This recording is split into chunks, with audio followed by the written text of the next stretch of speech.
اس میں کوئی شک والی بات نہیں ہے، اپنے وطن سے محبت کرنی چاہیے۔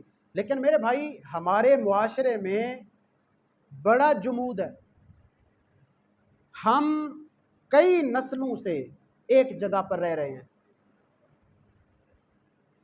ہمارے معاشرے کے بگاڑ کے جو اسباب ہیں، ہماری اخلاقیات کی گراوٹ کے جو اسباب ہیں، ہماری بدعملی اور فساد فی الارض کا باعث بننے کے جو اسباب ہیں، ان میں ایک سبب یہ بھی ہے کہ ہم ایک ہی جگہ پر کئی نسلوں سے رہ رہے ہیں۔ آپ اس بات پر غور کریں، پتہ ہے کیسے؟ وہ اس طرح باپ کی لڑائی ہو گئی ہمسائے سے، اس نے آ کے گھر میں بات کی، بیٹے کے دل میں نفرت پیدا ہوئی ہمسائے کے خلاف، بیٹے کی لڑائی ہو گئی کسی رشتہ دار سے، قریب بیٹھے ہوئے رشتہ دار سے، اس نے آ کے گھر میں بات کی تو باپ کو بھی نفرت ہو گئی، تو ہم نے نفرت میں پرورش پائی۔ ہمارا جو ماحول ہے، کسی سے نفرت، کسی سے بغض، کسی سے حسد، کسی سے لڑائی، کسی سے جھگڑا، کہیں قتل و غارت، کہیں فساد۔ ہم انہی چیزوں کے ساتھ جب بڑے ہوتے ہیں، تربیت پاتے ہیں، تو پھر ہمارے اخلاقیات اس کے مطابق ہو جاتے ہیں، ہمارے معاملات، ہماری سوچ، ہماری فکر اس کے مطابق ہو جاتی ہے، جس کا نتیجہ یہ نکلتا ہے ہم چونکہ مجموعی طور پر الا قلیل مجموعی طور پر ایسے لوگ ہیں بحیثیت قوم ایک ہی جگہ پر کئی نسل تک بیٹھے رہتے ہیں، تو ہمارا جو معاشرہ ہے وہ ہم سے ہی تشکیل پائے گا نا، تو معاشرے میں یہ چیزیں عام ہو گئیں، حسد، کینہ، بغض، نفرت، فساد فی الارض، یہ چیزیں عام ہو گئیں۔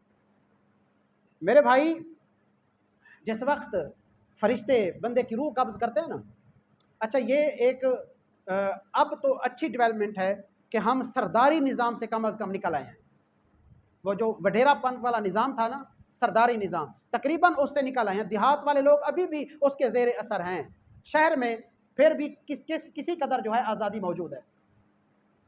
جس وقت روح قبض کرنے والے فرشتے روح قبض کرتے ہیں، اللہ فرماتا ہے ان الذین توفاہم الملائکہ، جس وقت ان کی روح قبض کرتے ہیں فرشتے، تو وہ کہتے ہیں کہ فیما کنتم، کس حال میں تھے تم؟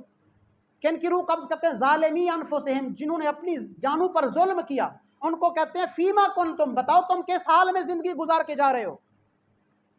تو وہ کہتے ہیں قالوا کنا مستضعفین فی الارض، ہم زمین میں کمزور تھے، ہم زمین میں کمزور طبقہ تھے، ہم وڈیروں کے زیر اثر تھے، زیر تسلط تھے، ہم سے وہ جرائم کرواتے تھے، ہم علاقے کے سربراہ کے ایم پی ایم این اے کے زیر اثر تھے، ہم سے وہ جرائم کرواتے تھے، وہ غلط کام کرواتے تھے، لوٹ مار وہ کرواتے تھے، چوری چکاری وہ کرواتے تھے، ڈکیتی وہ کرواتے تھے، ہم تو مجبور تھے، اگر نہ کرتے تو وہ ہمارے بچے اٹھا لیتے، ہمارے اوپر ظلم کرتے، ہمارے اوپر خام خواہ کے پرچے کٹوا دیتے، ایف آئی آر کٹوا دیتے، ہم تو مجبور تھے۔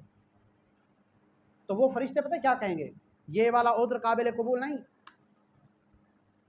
یہ والا عذر قابل قبول، وہ کہیں گے الم تکن ارض اللہ واسعہ، اللہ کی زمین کشادہ نہیں تھی، فتہاجروا فیہا، تم اس میں ہجرت کر جاتے، تم ایک علاقہ چھوڑ کے دوسرے میں چلے جاتے، وہاں تم اچھی زندگی گزارتے، عبادت کے ساتھ گزارتے، اللہ کی فرما برداری میں گزارتے، تم جو ایک جگہ پر پڑے رہے، تمہیں کس نے مجبور کیا تھا؟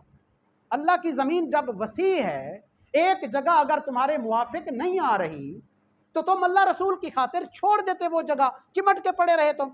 ہمارے معاشرے میں سب سے بڑا جمود ہے یہ، ہم نسلیں خراب کر دیتے ہیں، اس جگہ سے اٹھتے نہیں ہیں۔ بھائی ایک جگہ موافق نہیں آ رہی، اس کو بیچیں، دوسری جگہ جا کے لے لیں، پہلے جا کے کرائے پر لے لیں، کچھ عرصہ رہ لیں وہاں، اگر وہ جگہ آپ کو موافق آتی ہے تو وہاں گھر لے لیں۔ آپ کو کس نے روکا ہے؟ آپ ایک ہی جگہ کیوں پڑے ہوئے ہیں؟ کس نے مجبور کیا ہے آپ کو؟ اس لیے یہ والا بہانہ نہیں چلے گا۔ کیا اللہ کے نبیوں نے اللہ کی خاطر اپنے وطن نہیں چھوڑے؟ انہیں اپنے وطن سے محبت نہیں تھی؟ کیا حضرت موسیٰ علیہ السلام نے اپنا وطن چھوڑ کے مدین اختیار نہیں کیا؟ حضرت یوسف علیہ السلام نے اپنا وطن چھوڑ کے مصر اختیار نہیں کیا؟ حضرت ابراہیم علیہ السلام نے اپنا وطن چھوڑ کے فلسطین اختیار نہیں کیا؟ حضرت حضور علیہ السلام نے مکہ چھوڑ کے مدینہ اختیار نہیں کیا؟ کیا اولیاء کرام اپنا وطن نہیں چھوڑتے رہے؟ پہلے تو بھائی یہ ہوتا تھا کہ ہم لوگ جو ہوتے تھے نا وہ خانہ بدوش ہوتے تھے، اچھا ان کے اخلاق بھی بڑے عمدہ ہوتے تھے، وہ ادب میں بھی بڑے ماہر ہوتے تھے۔ ہوتا ہے نا، آپ ایک جگہ سے جب دوسری جگہ کوچ کر کے جاتے ہیں، وہاں نئے لوگ ہیں، نئی تہذیب ہے، نئی روایات ہیں، نئے رسوم ہیں، اور وہاں کے نئے طور طریقے ہیں، نئی بولی ہے، تو وہاں جا کے سیکھیں گے، کچھ عرصہ وہاں رہیں گے تو وہاں کے جو اچھے اخلاقیات ہیں وہ آپ اپنا لیں گے۔ پھر جب وہ جگہ موافق آپ کے لیے نہیں رہے گی، وہاں سے دوسری جگہ چلے جائیں، وہاں کی زبان سیکھیں، وہاں کے معاملات سیکھیں، وہاں کے رسوم و رواج دیکھیں، وہاں کی اچھی چیزیں سیکھیں۔ اس طرح جو نسلیں پروان چڑھتی تھی نا چل پھر کے، تو میرے بھائی زمین میں جہاں کہیں بھی مر جاؤ گے نا، قبر کھدے گی، وہیں دفن کر دیے جاؤ گے۔ کیا زمین کا کوئی ایسا گوشہ ہے جہاں دفن نہ کیا جاتا ہو، جہاں دفن نہ کیا جانا ممکن ہو؟ او بھائی مرنے کے بعد دفن ہی ہونا ہے نا، یہاں ملتان میں آپ دفن ہوں گے، یہ کوئی ضروری تھوڑی ہے محشر میں پھر نہیں اٹھ سکیں گے؟ کیا اللہ کے حضور پھر پیش نہیں ہو سکیں گے؟ اور کیا یہاں سے اٹھیں گے تو پھر رشتہ داروں کے ساتھ اللہ کے حضور پیش ہوں گے؟ ایسا نہیں ہے۔ اس لیے وطن فوکس نہیں ہے،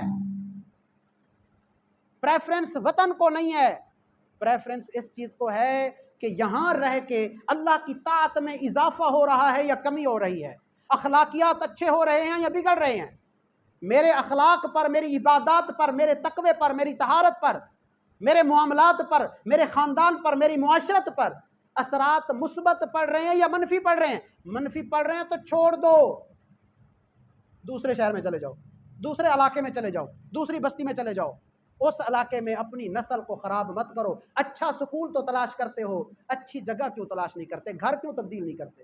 اس لیے میرے بھائی اس جمود کو ختم کرو، ہجرت میں بھی بڑی برکت ہے، اگر ضرورت ہو تو کر لیا کرو۔